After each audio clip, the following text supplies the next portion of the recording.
Бисмиллахир-рахманир-рахим. Құрметті көрермендер, біз өзіміздің араб тілі сабағын жалғастырып жатырмыз. Бүгінгі өтетін сабағымыз енді сандармен танысатын боламыз. Сан.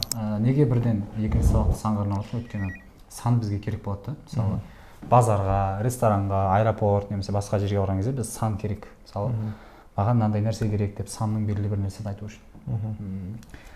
Санды білгеннен кейін біздің ар жағында мысалы санға байланысты күн, апта, ай, жыл деген сияқтыларды өтеміз.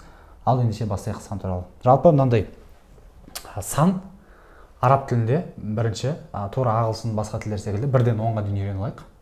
Кеттік. 1, 2, 3, 4, 5, 6, 7, 8, 9, 10. Ұстаз, менде мынандай не бар. Негізінен тіл үйренген кезде бір метод бар, мнемотехника деген. Сол метод бойынша жаттаймын. Мысалы, кез келген сөзді сол біздің мысалы қазақтың тіліндегі сөз тіркестерімен байланыстырып жаттау. Мысалы? Мысалы, бір сөз, мысалы жаңа бір сөз айтыңызшы. Мысалы, бір деген сан бар. Вахид. Вахид. Вахид. Вахид. Вахид деген қандай сөзге ұқсайды? Мысалы, маған бірден келгені вахи келеді деген сөз бар. Вахи келеді. Вахи келеді. Вахи келеді, бір ол, и вахи пайғамбар саллаллаху бірінші рет вахи келді, бір вахи келді, Аллах сүресі бір. Сонымен бүйтіп байланыстырып вахид болады сонда, вахид. Немесе, мысалы маған мынандай келіп тұр, хит деген сөз. Хит. Вахид. Хит адам деген сөз. Немесе вахид шықты, бірінші ең алғашқы хит қазақтың деген сияқты бір. Жалпы түсінікті. Солай жаттаған әр адамға әртүрлі техникалар ұнап жатады, бірақ жалпы ең басты нәрсе бұл сөзді жаттап қолдана алу. Тек қана сөзді жаттап қана қойсақ, қолданбай, ол ұмытылады. Басың ашып, миың ашып, ешқандай десе болмайды да. Сондықтан кеттік. Вахид бір. Вахид бір. Бірінші вахид бір. Бірінші. Мысалы бір неде санап атады ғой. 1, 2, 3 деп сұраған кезде вахид деп айтады. Бір деген сөз. Түсінікті ғой? Вахид. Бұл бір деген. 2, итнан. Итнан. Жақсы. Бізде қалау дейтін етісі қалай? Урит. Мысалы, нан дейтін хубз. Жақсы, су деп айла берейік, су тұр ғой. Су дейтін мәу. Мен 2 су қалаймын деп айтыңызшы. Әна урит ифнан мәу. Болды. Менде бір кітап бар. Бір. Менде бар деген? Менде юджат. Немесе менде деген айнди деп айта берсеңіз болады. Айнди деген менде. I have деген ғой. Айнди вахид китаб. Әдемі. Бірақ айта кететін нәрсе сан одан кейін жүреді. Мысалы, айнди китабын вахид. Менде бір кітап бар. Китабын вахид. Менде бір қалам бар. Айнди қалам вахид. Әдемі осылай. Қаламын вахид. Китабын вахид. Түсінікті ғой? 2 деген. 3, сәләфә. Сәләфә 3. Қандай нәрсеге ұқсап та жаттауға арналған? Сәләфә. Сәләфәтун. Мен ұқсата алмай тұрмын. Сәләфәтун дегенде. Білмеймін, сәләфә. 3 деп айта берейік оны. Сәл асатын. 2-ден сәл асатын. Ол 3. 2-ден сәл асатын 3. Сәләфә. Әдемі, сәләфә. Субханалла, сәләфә. Басын-басайық. Вахид, 1. Итнан, 2. Сәләфә, 3. Түсікті ғой, кеттік. 4, арба'a. 4 несі бар, дөңгелегі бар, арба. 4 дөңгелегі бар, арба, әдемі. 5, хамса. Хамза радиаллаху анху. Хамза. Бірақ ана жерде с. Хамсатун. Хамса. Мен мынандай өтіп тұрды. Вахид. Бір вахи түскен алғашқы, немесе алғашқы хит шыққан жолы итнанға ештеңе шығарған жоқпыз. Немесе итнанды адам аты деп алайық. Алғашқы хит шығарған итнан сәл 2-ден асып, 4 дөңгелегі арбамен қамыстың ішінде жатыр. Бір мені бір андай сөйлем деген сияқты шығарған. Сондай секілді хамсатун бізде 5. Енді осы 5 санға байланысты сөздер ойлап таба берейік. Біз практика болу үшін, кішкене есе алу үшін. Мысалы, мен айтайын сізге. Ана катабту хамса китаб. немесе хамса кутуб деп айтайын көпше түрде. Ана катабту хамса кутуб, мен 5 кітап жаздым. Жазу деген сонда катабту, жазу катаба, яктубу. Мен жазамын актубу болады, алиф қосады. Мен жаздым өткен шақта катабту. Хорошо, кеттік тура осындай системаны енді өзіңізге өтейік. Мен 4 қаламмен 3 кітап жаздым. Ана كتبت أربعة қанша 3 кітап па? 5 кітап жаздыңыз 4 қаламмен. 5 кітап жаздым ба? 5 кітап жаздыңыз 4 қаламмен. Китабун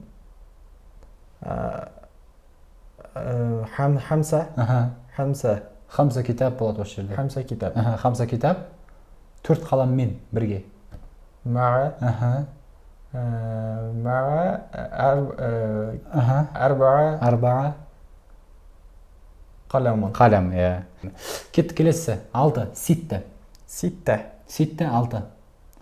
Ситта 6. Ситта 6. Кеттік. Саба 7. Саба 7. Ситта нормаль ма? Бір андай не жақла ұқсастыратын аттауыңызды сразу. Sit down деген Sit down. Әдемі ситта, sit down. Әдемі sit down. 6 адам отыр. Соларға алтауына sit down деп отырайын деп отыр ғой. Аллаху акбар. 7. Сабаатун. Сабаатун. Сабақ бүгін 7 сабақ болады бізде. Әдемі. Сабақ. 8. 8. 8. Өзіме қызық болып баратыр. Қандай нәрсе табатыңыз? 8. 8. 8. 9. 9. 9. 9.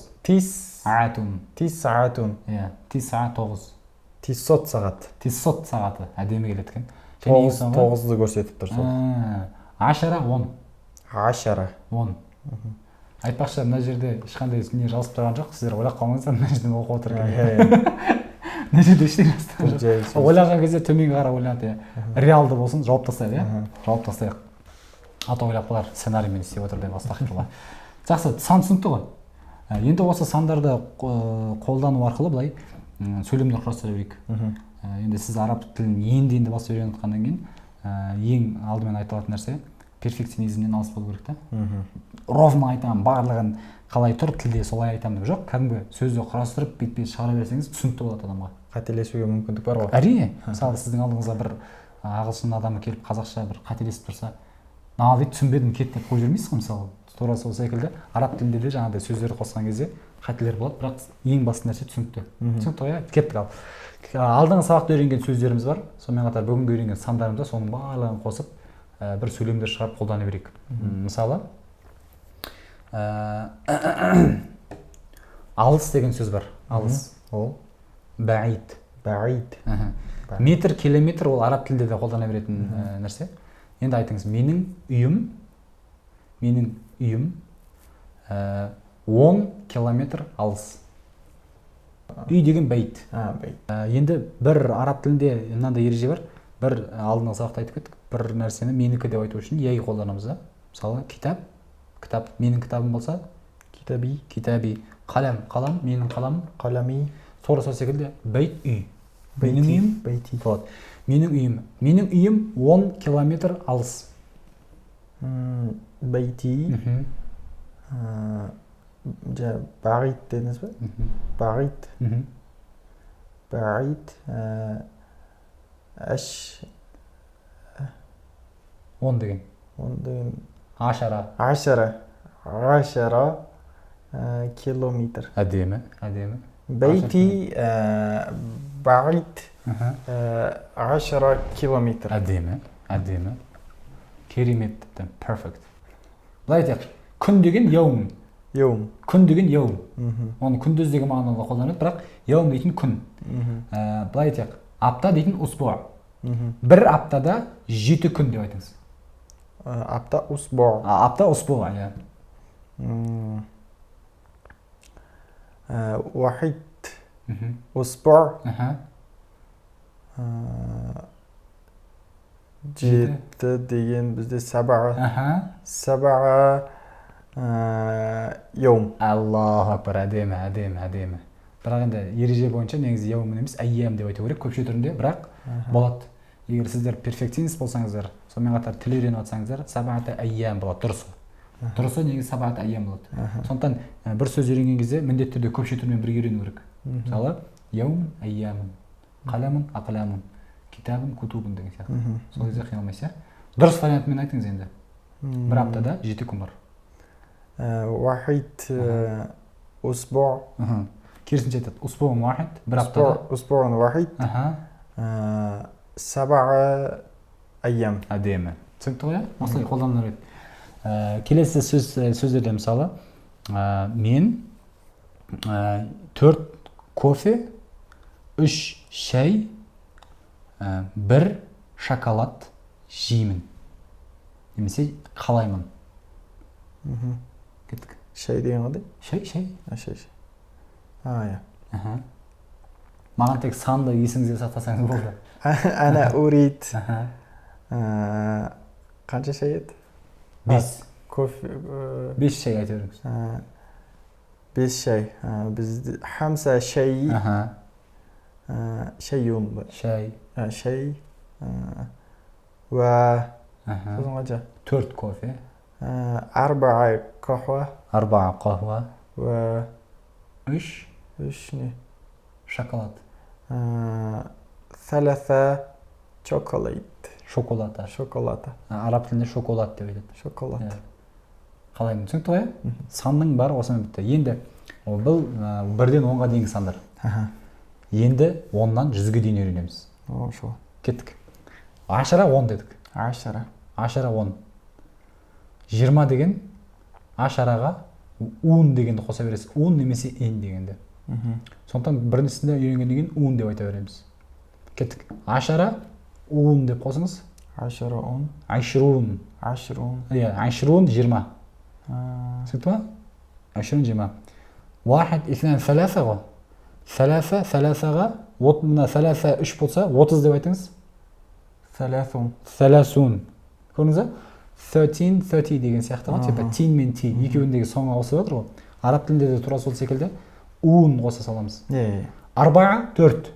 40 деген? Әдемі. Хамса 5, 50. Хамсун, әдемі. Ситта 6. 60. Саба 7. Сабаун. 70. 8 8. 80 әдемі. 9 90. Ашара 10. 20. Қайттан бастаймыз. 30. 100 деген басқаша. Мысалы, 90 деген ағылшынша қалай? 90. Ағылшынша. 90 ғой. 100 деген 100. Тура сол секілді 100 деген арабша басқа. Миә. Миәтун 100. Миәтун 100. Түсінікті ғой? Кеттік. 10-нан бастап айтыңыз енді маған. 10-нан 100-ге дейін. Біріншісі 10. Ашара. Ашарун. Саласун. Әдемі. Саласун ба? Иә? Екеуі де фә әрпі. Саласун. Арбаун. Әдемі. Хамсун. Әдемі. Хамсун ба? Хамсун. Хамсун. Шаңсун деген сияқты. 60. Ситтун. Әдемі. Сабаун. Саманун. Әдемі. Тиссун. Әдемі. Мия. Әдемі. Мия. Енді 10 ба? Миятун. Немесе мия десеңіз болды. Мия. Түсінікті ғой? Енді мынандай нәрселер істейік, мысалы 76 деп айтыңызшы. Сабаун. Ситту. Енді қараңыз, осы жерде үйрене кетейік. Мысалы 2 санды айтатын болсаңыз,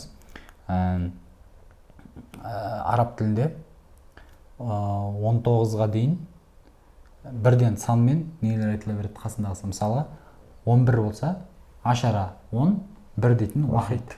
ашара уахид. Немесе ахад деп айтады да. Құл хуаллаху ахад ол жалғыз ғой. Алла жалғыз деген. Сол сияқты ахад деген бір деген сөз. Ахада ашара. Бірінші бірді айтады, содан кейін 10 айтады да. Сол кезде 11 болады. Енді 12 деп айтыңыз. 2 деген ғой. Ифнан ашара. Ифна ашара 12. 13. ثلاثة عشرة. әдемі. 14. 14. 14. 15. 15. әдемі. 16. 16. 17. 17. 18. 18. 19.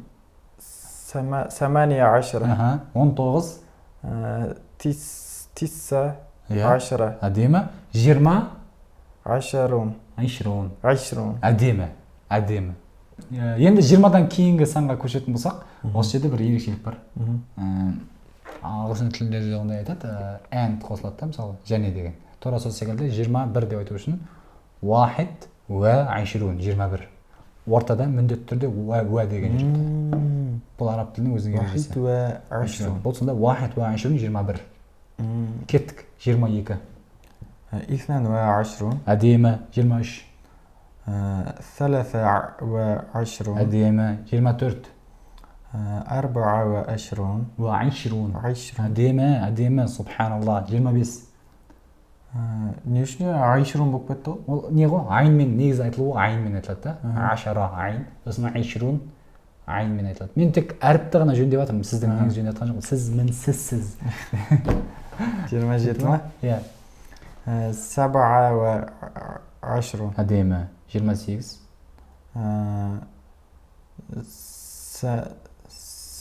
28. әдемі. 29. 29. Иә. 30.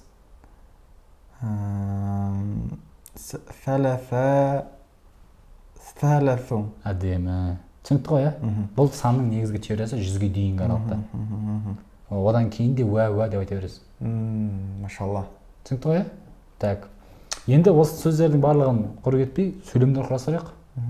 Мысалы, менде 72 сағат бар. Айнди 72, иә? Ифнан ва сабаун сағат. Әдемі. Анаңыз қай жылғы? 64. Айтыңыз. 59 жаста деп айтыңыз. Енді ғұмыр деп айтамыз біз арабшада. Умми тиссо ма? Тиса. Сіз тиссот деп жатқансыз, просто негізі 9 деген тиса. Тиса. Машалла. Умми 59 ғұмыр. Ғұмыры. Аллаху акбар. Әдемі, керемет. Тура осы сөйлемді әдемі қылып айтуға болады. Мысалы, умруха деп оның жасы деген сөз ғой. Менің анамның жасы. Ха дейтін бізде әйел адамның туралы қолданады. Хи ер адам қолданады. Мысалы, мен сізге бір мысал берейін. Умми умруха 50 сана. Анамның жасы 50-де. Әбун дейтін әке, менің әкем болғаннан кейін ол әби болады. Түрік жерде әби деген ағаға айтылады, бірақ арабтарда әби деген әкеге айтылады. Әби умруху 51. Немесе 51 деп айта берейін сізге. 51 сана. Енді отбасыңызбен барлығын таныстырыңыз. Менің жасым мынандай да, әкемнің жасы мынандай, анамның жасы мынандай, ағамның жасы мынандай. Барлық жастарды айту керек, санды қолдану үшін. Умри 24. 20. وأبي عمري عمره ер адамға. أبي عمره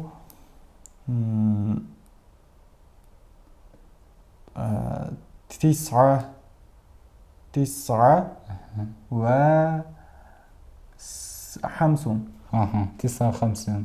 50 عمره бола ма? Ғұмруху соңынан ба? Сәна десеңіз 59. Мынандай бар. Егер де алдына 9 бірдеңе деп айтайын деп жатсыз, мысалы 59 деп айтыңыз десе, 9 уа деп келгеннен кейін уже 50 болады. Ал жеке өзі 50 ол 50. жеке өзі тұрса ваумен айтыласыз да, ал ваумен немен келсе и деп айта бересіз ғой, хамсин деп. Бірақ егер екеуін де айтатын болсаңыздар, арабтармен сөйлескен кезде ол түсінеді. Бірақ әдеби форматта кітап аударған кезде немесе қағидаға салып жаңағыдай үйренетін болсаңыздар, ол қателікке жатады. Ал сөйлеу, қайталап айтамын, сөйлеу мәнерінде немесе тахаддус деп айтады, разговорный речь дейді ғой, сол уақытта қолданса, бұл түсінікті и нормально айта беруге. Ухти, умрухи, әйел адам. Ух дейтін әпкеңіз ғой енді, қарындасыңыз немесе. Умруха. Вот. Ухти умруха. Ифнан